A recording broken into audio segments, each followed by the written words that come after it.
Mirror versus print प्रस्तुत है friend और फो बुक का एपिसोड 27। हमारी आंखों के सामने कई घटनाएं घटती है और दिल में उन घटनाओं का रिफ्लेक्शन भी पड़ता है।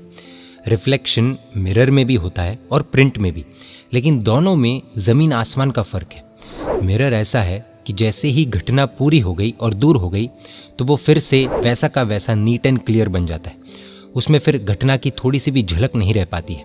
इस कारण से जब कोई दूसरी घटना घटती है तब उसके रिफ्लेक्शन को भी आसानी से उभरने देता है मिरर, जबकि प्रिंट में ऐसा नहीं होता है। प्रिंट में तो जो घटना की छवि एक बार पड़ गई वो हमेशा के लिए फिक्स हो जाती है। दूसरा चित्र फिर उस पर उभर नहीं सकता, दूसरे चित्र के लिए जगह ही नहीं रहती।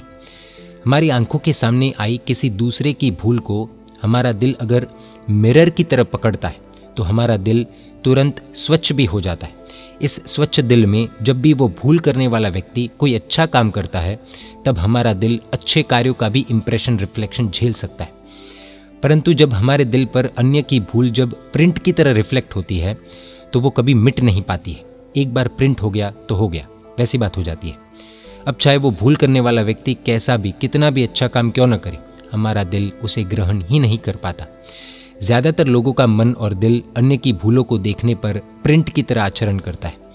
अर्थात एक बार किसी की भूल को हृदय ने पकड़ लिया तो पकड़ लिया, फिर चाहे कुछ भी हो जाए बस खेल खत्म।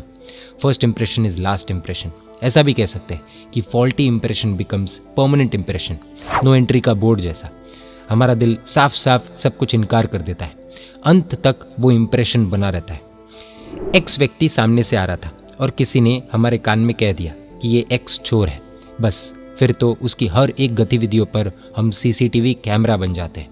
वो 1000 अच्छे काम करता होगा लेकिन फिर भी शक की दृष्टि से ही हम उसे देखेंगे। कारण क्या? सिंपल, यही कि हमारे दिल ने फर्स्ट इंप्रेशन में ही उसे चोर के रूप में देख लिया है। एक चिंतक ने कहा है, एक मनुष्य दूसरे मनुष्य को तो पहली बार ही मिलता है, फिर तो जब जब उस व्यक्ति से मुलाकात होती है तब मनुष्य उसकी इमेज अथवा इंप्रेशन को ही मिलता है।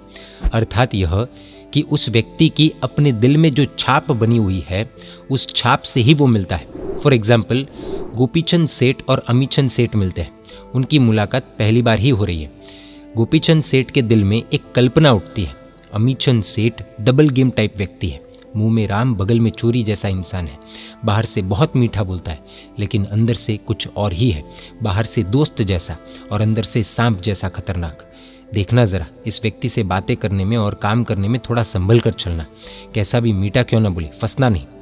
अब अमीचंद सेठ लाख कोशिश क्यों ना करे, कितने ही अच्छे कार्य क्यों ना करे, फिर भी गोपीचंद सेठ के प्रिंट वाले दिल में से इंप्रेशन जाता ही नहीं है। भूल के विषय में, बुरे कार्यों के विषय में तो हमारा दिल प्रिंट जैसा बन जाता है, किंतु सामने वाले इंसान के अच्छे कार्यों का रिफ्लेक्शन लगभग मनुष्य का मन झेलता नहीं है। उसका इंप्रेशन इतना दृढ़ नहीं बनता है, दिल में उसका रिफ्लेक्शन भी उतना जोरदार पड़ता नहीं है।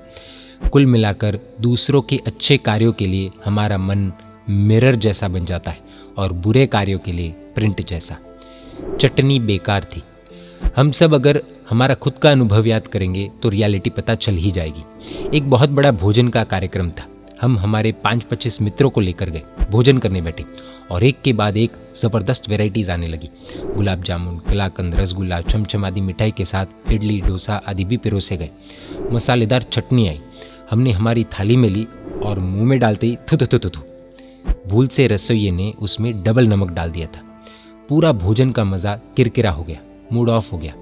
किंतु उसके बाद और भी कई चीज़ें खाई, पेट भरकर भोजन किया और घर लौट रहे थे और दोस्तों में एक ही बात हो रही थी कि यार चटनी क्या खिलाई, खाने का मूड ऑफ कर दिया। चलो उस दिन तो फिर भी ठीक है, लेकिन 5-25 दिनों के बाद भी जब कभी उस भोजन की बात निकलेगी तो उस समय हमें कौन सी आइटम याद रहेगी, दिल में से किस आइटम का फोटो प्रिंट बाहर निकलेगा?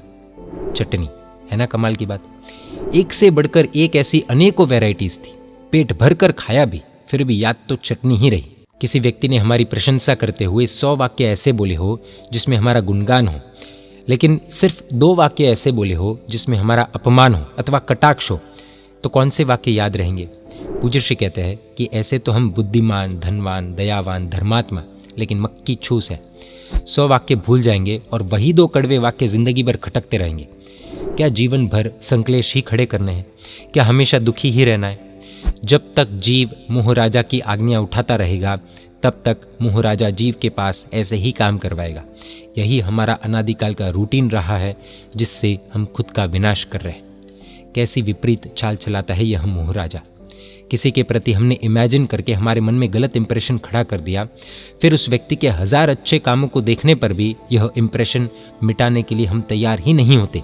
यही हमारी कमजोरी है, वीकनेस है। जबकि एक व्यक्ति ने कोई अच्छा काम किया और हमारे मन में उस व्यक्ति का अच्छा इंप्रेशन पड़ भी जाए तो भी उसके बाद एक बार उसके किसी बुरे व्यवहार अथवा बर्ताव को देखकर तो क्या, सिर्फ कल्पना करके भी हमारा मोहराजा हमारे मन में रही वह अच्छी छाप की ऐसी तैसी कर उसका नामो निशान मिटा देता है। इस विषय पर भी भगवान महावीर के समय की रानी चेलना को लेकर एक जबरदस्त घटना है, जानेंगे अगले एपिसोड में। यह पुस्तक फ्रेंड और फो हिंदी, गुजराती और इंग्लिश तीनों भाषा में hrudayoddgar.com वेबसाइट पर अवेलेबल है। जय जिनशासन, जय महावीर।